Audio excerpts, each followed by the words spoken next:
Hi, Sheridan Webb here from the Training Designers Club, which is the place to go for practical L&D support to make your training design quicker, easier and less stressful.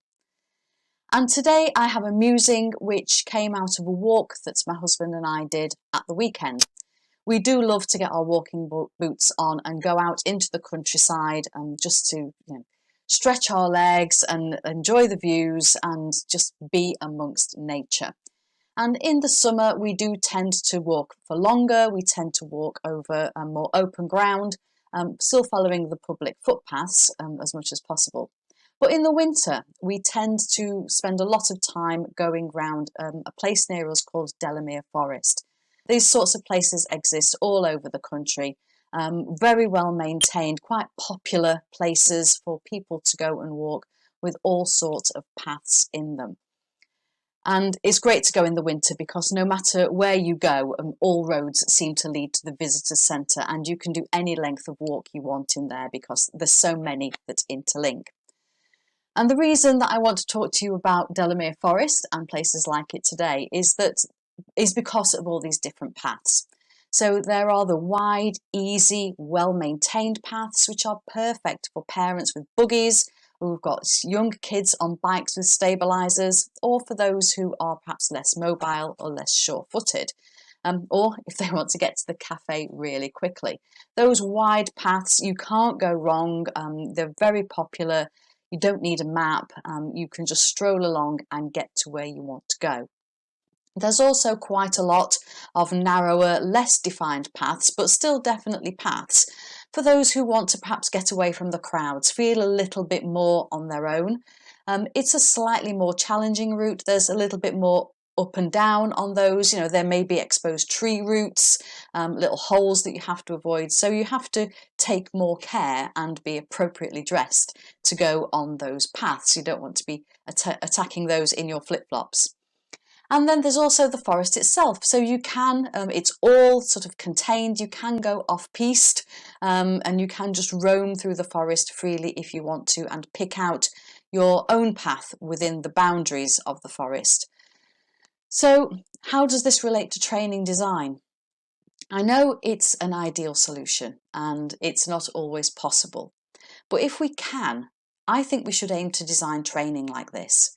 We should allow people to select the path that suits them at that time, within the confines, obviously, of what's already been agreed. So do they want an easy, straightforward, no frills path, or do they want to take a more winding, challenging path that they partially define for themselves? Now, sometimes, of course, when I'm going walking, we come across a path which has got fences on either side. It's got no trespassing signs and, stick to the path, you trespassers will be shot type of thing. And, so paths that we cannot deviate from. And I think that is also true in training as well. Sometimes we do have to have a very clearly defined pathway for training, particularly if it's legal, if it's process, if it's compliance.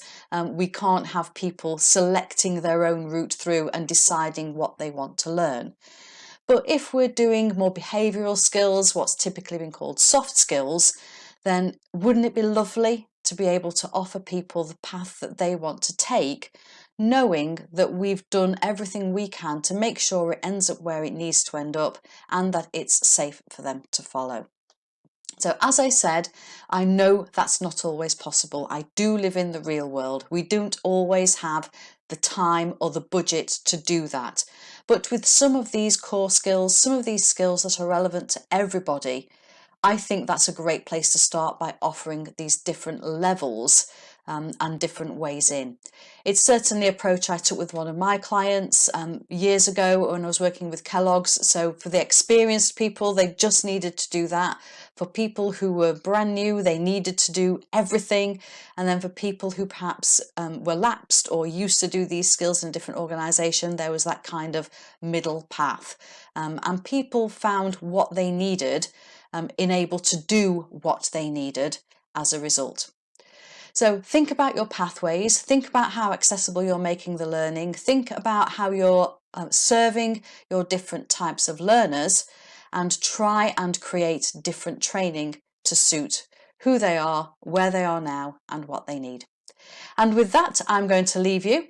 Have a great day. And don't forget to check out the Training Designers Club website or the YouTube channel for more practical hints and tips to help make your training design quicker, easier, and less stressful.